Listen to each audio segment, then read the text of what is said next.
Hello folks, welcome back to the Honda channel. You spent a small fortune on a brand new Honda HSS machine. These are the things that you have to look out for. Okay, you've got more bells and whistles. It's more user friendly. I love my HSS 928 Honda Snowblower.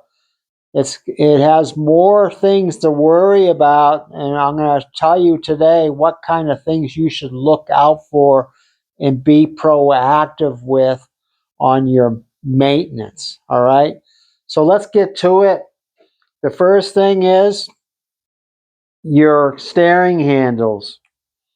You want to make sure that you're using them completely. You're not feathering to turn, and you're pulling them in all the way. Now these things can break easily if you're backing up into something.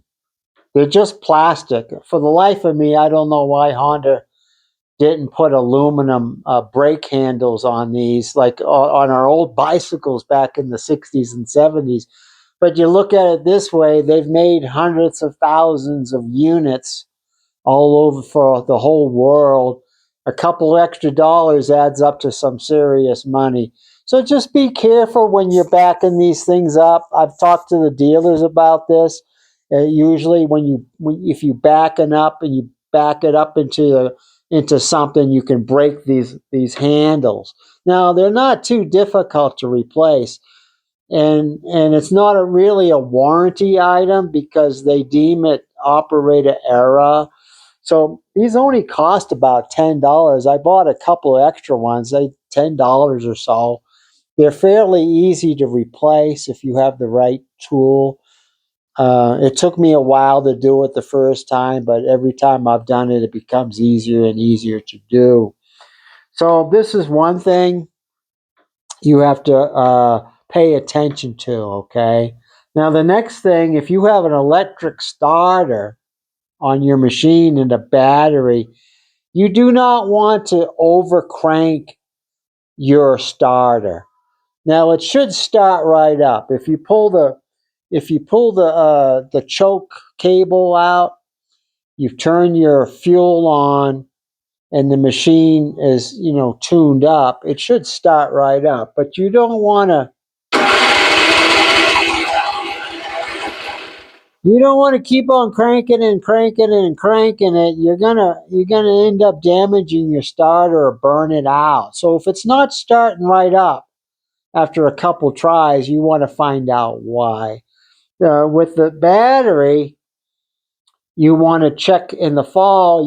What I do is I use a multimeter meter, and I check the resting voltage, and then I put a trickle charger on it to get it up, to normal. We did another video on this, on the specs on that. It doesn't take very long, a couple hours usually. This machine here is 8 years old. It still has the original battery. It's just great.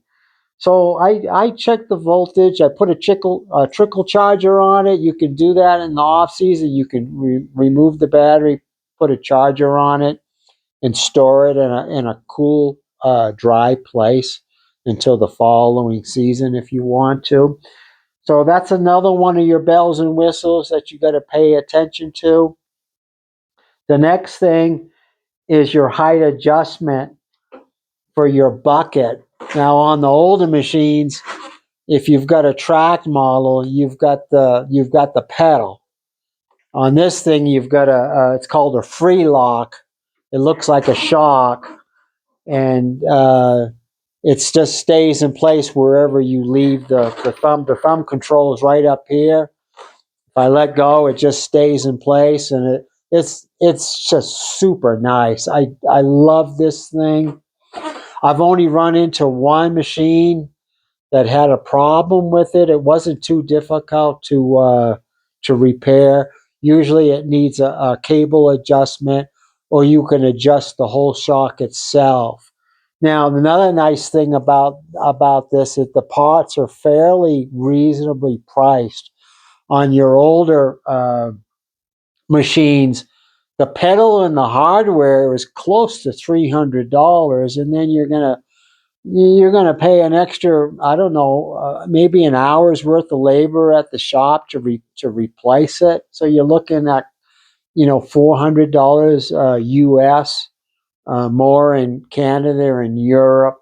So if you have a problem with this height adjustment, the parts are not that difficult. I mean, they're not that pricey. That's another nice thing I really like about these new machines. A lot of the parts are actually cheaper than the old HS models. And when you get to the really old HS models, some of the parts are no longer available. But that's a nice addition that Honda listened to their customers. The customers wanted a machine that worked great and it was easier to use, and they really did a great job on these HSS models in the United States. And I just love using my machine. You just have to pay more attention. The more bells and whistles, the more potential issues you may have. It really doesn't take a heck of a lot to maintain these machines properly. And one of the biggest keys that I recommend is learn how to use it properly. Okay. Now these machines here, they weigh about 250 to 300 pounds. I swear that a 12-year-old can use one of these machines. They're so easy to use compared to the older HS, 928 or 1132. I still keep my old machines and use them. I like having a backup, of course. I mean, I'm the everybody calls me the Honda guy, so I got backups for my backups. Now, your Chute control is a joystick. It's got a switch, a joystick switch, and you've got two motors, little motors, underneath the engine cover here, over here in the front. That one moves the chute back and forth, and the other one operates your top here. Now this is another game changer. The old one, you've got the crank, which is mechanical, which is nice because not too much can go wrong with it. To turn it, it's just easier to use this joy switch. People have complained to me that it's kind of slow, which is true compared to using the old control. But it is kind of nice. All the controls are right up here. You're not bending over. You're not lifting the machine, to use the height adjustment pedal. That kind of wears you out after a while. Constantly lifting the machine to adjust the pedal. So it is. There's. I do hear complaints about these things going out. Like it might turn right to left. It won't go left to right, or your top stops moving. That's a common complaint after 3 or 4 years. What I usually suggest is that you unplug everything and check the plugs and plug them back in. Sometimes that works. Sometimes it don't. Uh, you can unplug the motors underneath the cover and switch the plugs and see if it's a specific plug or a relay. And if none of that works, that's just usually the things that you try first. It's easy to try them, to unplug them and plug them back in. If that doesn't work, some people suggest, cleaning the contacts. You'd have to take the switch off, the switch out, which is about 5 minutes. It's 3 bolts. Take it out. You have to open it up and clean the contacts. With me, it's just not worth my time. I have an extra switch over here on the bench. I can switch it out. I can put a new switch in 15 or 20 minutes. It's very, very easy. We've got a video on it. The switch in the United States, I think, is like $55. So to me, it's just time is worth something.